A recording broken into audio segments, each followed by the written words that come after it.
Iran आखिर बोला। Iran ने धमकी दी और ईरान ने कह दिया कि जो हम पर अपना निशाना बना रहे हैं वो आग के साथ खेल रहे हैं। ईरान ने साथ ही इजराइल को भी आड़े हाथों लिया। वहीं पहले ही ईरान के फॉरेन मिनिस्टर कह चुके हैं ये जो हमारे ऊपर इजराइल ने हमला किया था ये पूरी तरह से नाकाम हुआ है। वहीं दूसरी जानिब इजराइल बहुत सारा प्रोपेगेंडा चला रहा है कि जो इजराइल ने अस्फहान शहर में ड्रोन से हमले किए हैं वो कामयाब हुए हैं और इसके बारे में इजराइल बहुत सारी रिपोर्ट भी अपनी दुनिया के सामने पेश कर रहा है, लेकिन ऐसा नहीं हुआ है। पूरी तरह से इजराइल का ऑपरेशन फेल हुआ। वहीं आपको मैं दूसरी तरफ बता दूं कि अमेरिका ने इस हमले से अपने आप को दूर रखा, दोनों हाथ ईरान के सामने ऊपर उठा दिए और कह दिया कि इस हमले में हमारा कोई हाथ नहीं। हालांकि ईरान ने कहा है कि वो इन्वेस्टिगेशन कर रहे हैं, लेकिन ज्यादा से ज्यादा ये चांस नजर आ रहे हैं कि ये अटैक ईरान के ऊपर मुसाद ने किया है। ईरान के शहर अस्फहान के ऊपर हमला करने में ये सारा किरदार इजराइल की मुसाद ने अदा किया है और सिर्फ इजराइल ने अपने मुफाद और दफा के लिए ये सारा का सारा खेल मचाया, लेकिन ये पूरी तरह से फेल रहा। मेरे दोस्तों, इजराइल जितना बड़ा ईरान का नुकसान करना चाहता था उतना बड़ा नुकसान ईरान का हुआ नहीं। अगर दोस्तों आप मेरे चैनल पर नए हैं तो काइंडली हसनात टीवी को सब्सक्राइब कर लें और बेल आइकन को लाजमी दबाएं।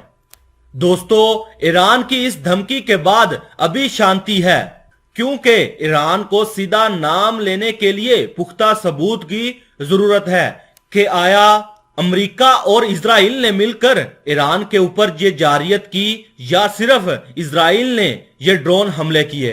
वहीं दूसरी जानिब ईरान ने इन हमलों की तहकीकात करने के लिए इन्वेस्टिगेशन शुरू कर दी है। ईरान के दोस्त रशिया ने भी अपना अब मुंह खोल दिया है और रशिया के सदर ने कहा है कि इजराइल ऐसी हरकतों से बाज रहे। ऐसे काम करने की वजह से इलाके में तनाव पैदा होगा और मिडिल ईस्ट में मजीद हालात बिगड़ जाएंगे। वहीं दूसरी जानब यूक्रेन के सदर ज़ेलेंस्की ने ईरान पर हमले के बाद एक बड़ी बात की थी। कहा था कि हमने ईरान को पहले ही वार्न किया था कि रूस की मदद ना करे और अब ईरान इसका खामियाजा भुगते।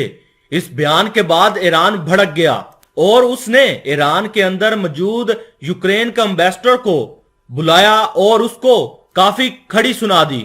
ईरान अब इजराइल से इस हमले का बदला लेना चाहता है। वो इसलिए कि ईरान ने पहली बार ऑफिशियली हमास के सुप्रीम लीडर इस्माइल हानी को अपने मुल्क तेहरान में बुलाया है और कहा जा रहा है कि इजराइल और अमेरिका के खिलाफ ईरान एक बड़ा जामिया प्लान तैयार कर रहा है। लेकिन अमेरिका का कहना है कि इस हमले से हमारा कोई लेना देना नहीं है। ईरान दूसरी जानिब इन हमलों की इन्वेस्टिगेशन कर रहा है और साथ ही साथ अपने दुश्मनों को ललकार भी रहा है कि ये जिसने भी हमला किया है उसको इन हमलों का खामियाजा तो भुगतना पड़ेगा। जिसके बाद इजराइल ने भी अपनी सिक्योरिटी हाई अलर्ट जारी कर दी है और इजराइल के नेतन्याहू का कहना है कि किसी भी हमले की सूरत में हम दुश्मन का मुंह तोड़ जवाब देंगे।